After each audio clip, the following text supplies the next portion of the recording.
Deferred revenue को समझते हैं, जीएसटी में उसका ट्रीटमेंट कैसे होता है, वेयर एज अगर इनकम टैक्स की बात आती है तो क्या अलग तरीके से ट्रीटमेंट होगा, और बुक्स ऑफ अकाउंट्स में डेफर्ड रेवेन्यू को कैसे रिकग्नाइज किया जाएगा। इसी के साथ साथ एमआईएस बनाते टाइम डेफर्ड रेवेन्यू को प्लस माइनस कब करेंगे, सब सीखते हैं। ये मैंने अभी रिसेंटली एक क्लाइंट के यहाँ पे ऑडिट की। उस ऑडिट में मुझे डेफर्ड रेवेन्यू का कॉन्सेप्ट पता चला और मेरी काफ़ी लर्निंग हुई। मैंने सोचा कि आप लोगों के साथ में शेयर करता हूँ। फ्रेंड्स, स्टार्ट करते हैं एक एग्जांपल के थ्रू। एक्स वाई जेड एक कंपनी है, जनवरी मंथ में है, और उसने रोहित को एक एएमसी सर्विसेज प्रोवाइड करी। इसके रिगार्डिंग उन्होंने रोहित को जनवरी मंथ में 1,41,600 रुपये की इन्वॉइस रेज की, जिसमें 21,600 रुपये अपना जीएसटी का कंपोनेंट था और 1,20,000 उसका टैक्सेबल वैल्यू था। फ्रेंड्स, अब हम बात करते हैं कि इसको हम लोग बुक्स में कैसे दिखाएंगे, जीएसटी के अंदर कैसे दिखाएंगे, और एमआईएस बनाते टाइम में कैसे दिखाएंगे, और लास्ट में जब ईयर एंड हो जाएगा तो क्या इसका इनकम टैक्स में पूरा 1,20,000 रुपये मेरा टैक्स देना है या कुछ प्लस माइनस करके टैक्स देना है। इसको हम स्टार्ट करते हैं। फ्रेंड्स, 1,20,000 रुपये का मेरा एक्चुअल सेल्स है। जीएसटी तो मैं कस्टमर से लेता हूँ और गवर्नमेंट को पे कर देता हूँ। जीएसटी सेल्स भी मेरी 1,20,000 है, क्योंकि जीएसटी बोलती है जैसे ही इनवॉइस इशू किया हमको जीएसटी का कंपोनेंट चाहिए, सामने वाला उसका क्रेडिट ले लेता है। अब बात आती है कि बुक्स में क्या 1,20,000 पूरा का पूरा सेल्स में हिट होगा या नहीं। इसके लिए सबसे पहले हम समझते हैं कि जब मेरी इनवॉइस इशू हुई रोहित को, तो क्या एंट्री बनी थी। तो रोहित को जब इनवॉइस इशू हुई तो 1,41,600 रुपये से रोहित हमारा डेबिट हो गया, डेटर्स खड़ा हो गया 1,41,000 से। उसमें सेल्स का कंपोनेंट था 1,20,000 रुपये। सी जीएसटी एच जीएसटी हम मान लेते हैं कि यहाँ पे लगा 10,800, 10,800, टोटल 1,41,600 रुपये आ गए। सो पहली बार में मेरा जो सेल्स का लेजर हिट हुआ है वो 1,20,000 हुआ है। फ्रेंड्स, अब बात करते हैं कि रिकग्नाइज रेवेन्यू कितना होगा। यहाँ पर हमको चलना पड़ेगा इंड एस 115। वो बोलता है कि जब तक आप रिस्क एंड रिवॉर्ड अपने कस्टमर को ट्रांसफर नहीं कर देते हो तब तक आप इस रेवेन्यू को अपनी बुक्स में रिकॉग्नाइज नहीं कर सकते। इस केस में क्योंकि मुझे सर्विसेज देनी है 12 महीने में, तो मैं 1,20,000 रुपये को एक्चुअल सेल्स तो मान लूंगा लेकिन उसको बुक्स में रिकॉग्नाइज नहीं कर पाऊंगा। तो यहाँ पर जो मेरा रेवेन्यू रिकॉग्नाइज होगा वो मंथली बेसिस पे होगा, और जनवरी मंथ में जो मेरा रेवेन्यू रिकॉग्नाइज होगा वो ओनली 10,000 होगा। बट ऑलरेडी मेरा सेल्स तो 1,20,000 से हिट हो चुका है। सो अब मैं क्या करूंगा, तो अब मैं क्या करूंगा कि जो 11 महीने का रेवेन्यू है उसको मैं डेफर्ड रेवेन्यू में ट्रांसफर करूंगा। तो यहाँ पर मेरी जो एक रिवर्सल एंट्री होगी उसमें सेल्स अकाउंट डीआर मेरा 1,10,000 हो जाएगा और डेफर्ड रेवेन्यू मेरा 1,10,000 से क्रेडिट हो जाएगा, जो मेरा लाइबिलिटी का पार्ट रहेगा। क्योंकि जब तक मैं अपने कस्टमर को वो सर्विसेज प्रोवाइड नहीं कर देता हूँ तब तक ये मेरे लिए एज ए लाइबिलिटी रहेगी। तो अगर हम अपने जनवरी मंथ में आए तो एक्चुअल सेल्स हुई है 1,20,000 की, बुक्स में रिकग्नाइज हुई है 10,000 रुपये, डेफर्ड रेवेन्यू मेरा 1,10,000 खड़ा हो गया, जीएसटी की सेल्स 1,20,000 हो गई। अब मुझे डायरेक्टर को क्या बताना है, एमआईएस। एमआईएस में डायरेक्टर यही जानना चाहता है कि उसकी बुक्स में रिकग्नाइज सेल्स कितनी हुई है। तो उसके केस में मेरा 10,000 रुपये की रिकग्नाइज सेल्स हुई है, एक्चुअल सेल्स फिर भी मेरा 1,20,000 है। फ्रेंड्स, अब हम चलते हैं इसी एग्जाम्पल को कैरी फॉरवर्ड करते हैं मंथ फेब में। यहाँ पर एक्स वाई जेड को अगेन एक कस्टमर मिला मनोज जैन। यहाँ पर उन्होंने एएमसी सर्विसेज ली, लेकिन ध्यान रखिए कि यहाँ पर अब पीरियड है 4 महीने का। इनवॉइस की वैल्यू है 2,36,000 रुपये, जीएसटी का अमाउंट है 36,000, टैक्सेबल वैल्यू 2,00,000 रुपये। अगेन मैं अपने बुक्स में देखता हूँ कि क्या है, तो मेरा एक्चुअल सेल्स जो है वो 2,00,000 रुपये का है, और जीएसटी भी बोलता है कि इनवॉइस रेज कर दी भैया मुझे टैक्स दो, तो जीएसटी के हिसाब से भी जीएसटीआर 1 में जो हम लोग दिखाएंगे वो 2,00,000 रुपये ही दिखाएंगे। अब आती है बात कि मैं रिकग्नाइज कितना करूं।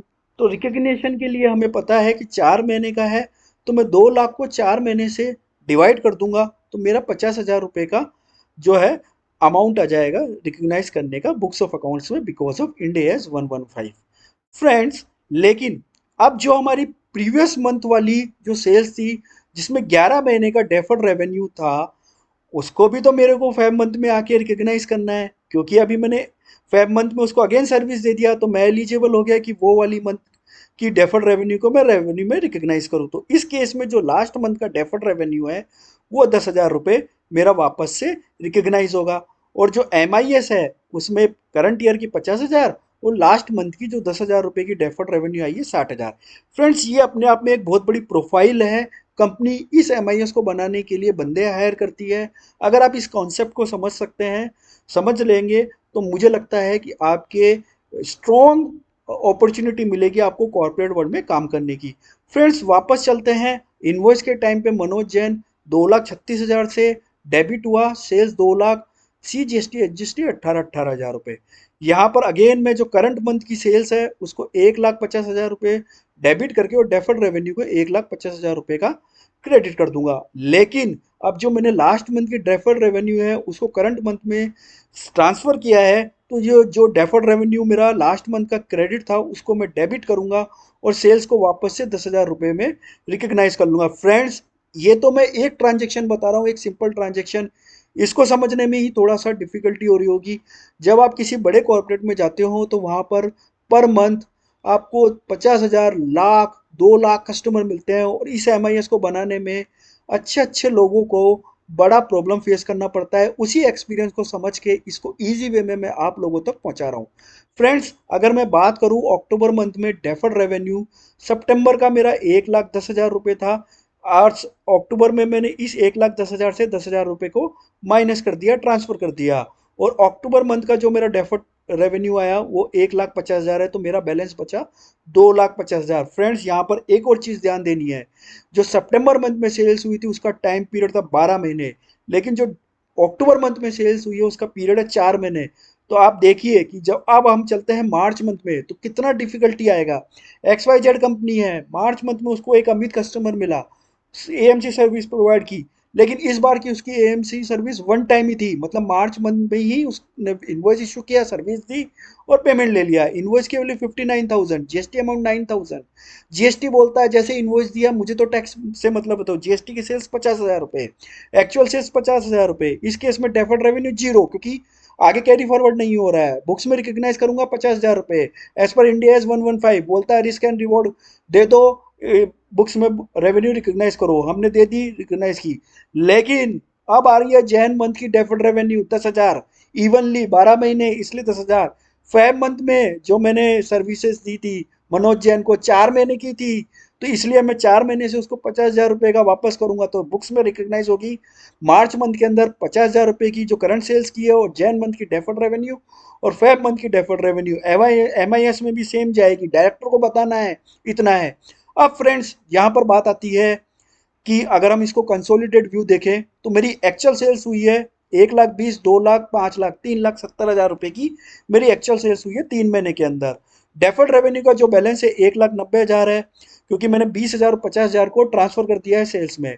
बुक्स में अगर मैं रिकग्नाइज की बात करूँ तो 1,80,000 रुपये की रिकग्नाइज हुई है। GST सेल्स, GST तो बोलता है इन्वॉइस इशू करो, सेल्स मेरे को टैक्स दो, 3,70,000। रेवेन्यू जो MIS जो बनी की मेरी डायरेक्टर को रिप्रेजेंट करने के लिए 1,80,000।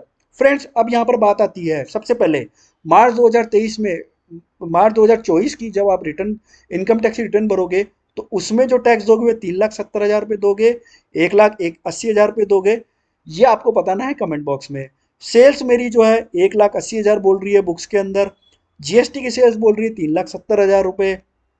फ्रेंड्स, अगर हम GSTR 9 देखें तो यहाँ पर इन दोनों का रिकन्सिलेशन हमको करना होता है कि बुक्स में कितना बोल रहा है और GST में कितना बोल रहा है। 1,90,000 डेफर्ड सेल्स मेरा लाइबिलिटी के रूप में खड़ा हो गया, तो ये मेरा 1,90,000 मेरा GSTR 9C का पार्ट बनेगा कि बुक्स में अभी जो है रेवेन्यू रिकग्निशन नहीं हुआ है, वेयर एज GST में हम लोगों ने टैक्स ऑफर कर दिया है। तो ये कंप्लीट ओवरव्यू था। फ्रेंड्स, इसको आप आराम से समझिए, धीरे धीरे देखिए।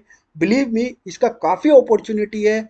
इनफैक्ट कई CA इस प्रोफाइल में जॉब भी कर रहे हैं और उनको अच्छे खासे पैकेज पे जॉब भी मिलती है। वीडियो अगर अच्छा लगा हो लाइक, शेयर एंड सब्सक्राइब करें। नेक्स्ट वीडियो में हम बात करेंगे अनबिल्ड रेवेन्यू और advance received from customer. Till then, जय हिंद, जय भारत, धन्यवाद।